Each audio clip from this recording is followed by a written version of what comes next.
Welcome, aspiring Python programmers, to our Decision-Making in Python video. I'm Ali.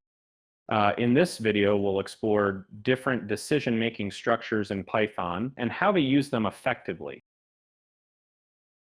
Let's start with the if statement. The if statement allows your program to execute a block of code if a condition is true. Imagine carrying an umbrella.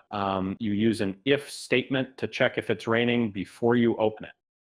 Let's begin with the if statement in Python. In this example, we check if it's raining and give a reminder to bring an umbrella.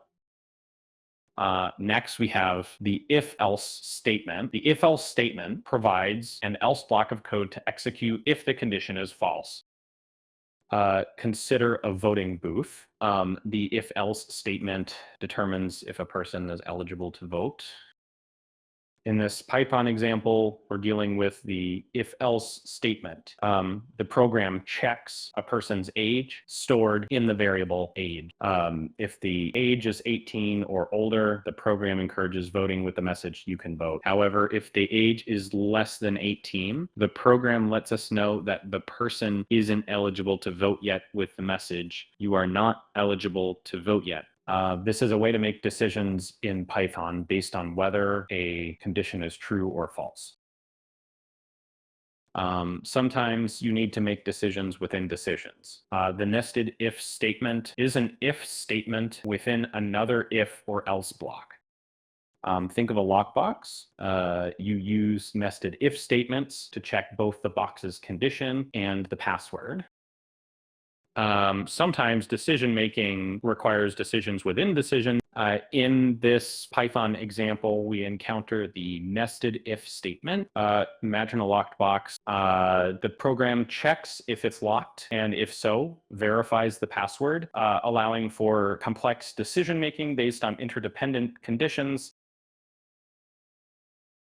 Next, let's explore the if-elif else ladder. Consider grading a student's exam. The if-elif-else ladder assigns letter grades based on scores. The if-elif-else ladder lets you evaluate multiple conditions in a sequence. And this Python example utilizes an if-elif-else ladder to assign grades based on a score variable. It prints A grade for scores of 90 or higher, B grade for scores between 80 and 89, C grade for scores between 70 and 79, and D grade for scores below 70. Python also offers a concise way to make decisions with the ternary operator.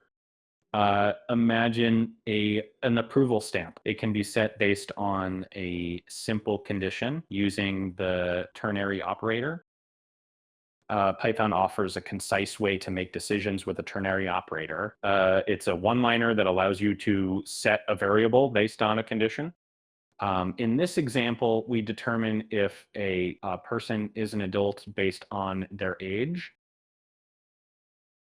Sometimes you need to combine conditions. Logical operators like and, or, and not allow you to create complex conditions. Consider access control.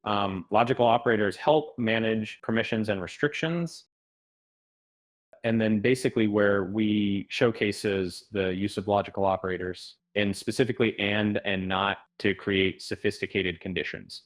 Depending on the combination of the is logged in and is admin variables, the program determines and grants access accordingly, illustrating the flexibility of logical operators in handling complex scenarios.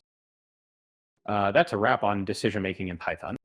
These decision-making structures and operators are essential tools for creating dynamic and responsive programs.